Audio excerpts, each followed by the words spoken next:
আতাদরুনা মাল মুফলিস, ওরে সাহাবা তোমরা কি জানো মুফলিসকে? দেউলিয়া কারা?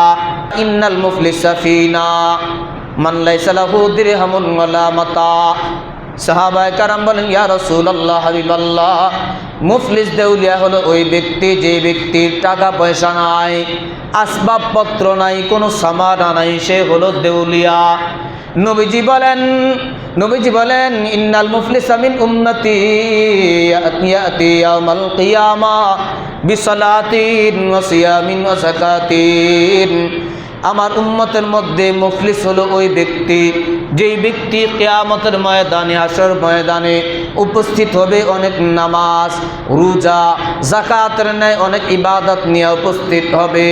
ওয়াকাদ ইয়াতি শাতামা হাদা ওয়া কাযাফা হাদা ওয়া সাফাকা দামা হাদা ওয়া আকালা মালা হাদা ওয়া দারাবা হাদা।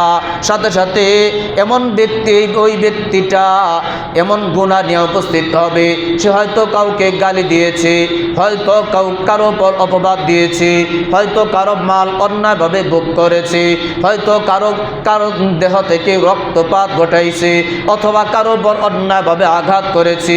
এই অপরাধগুলো নিয়ে সে হাশর ময়দানে উপস্থিত হবে। আল্লাহ তাআলার নবী বলেন, হাশর ময়দানে এই জালেম যে জুলুম করলো, এই জুলুমের পরিবর্তে এই জালেমের মাজলুমের আমলনামায় দিয়ে দেয়া হবে।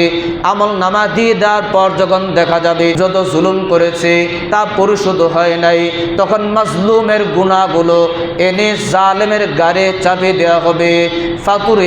ফাতুরিহাত আলাইহি তুম্মা তুরিহা ফিন্নার। মাজলুমের গুনাহগুলো জালেমের গাড়ে চাপিয়ে দিয়া এই জালেমকে জাহান্নামে নিক্ষেপ করে দেওয়া হবে। জালেমের স্থান হলো জাহান্নাম।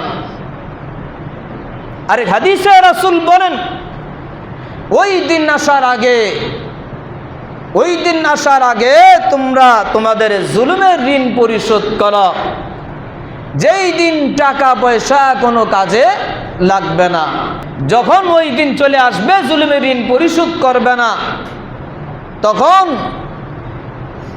জালেমের নেকগুলো মাজলুমের কাছে দিয়ে দেওয়া হবে, আর মাজলুমের বদ আমলগুলো জালেমের ঘাড়ে চাপিয়ে দিয়ে জাহান্নামে নিক্ষেপ করা হবে।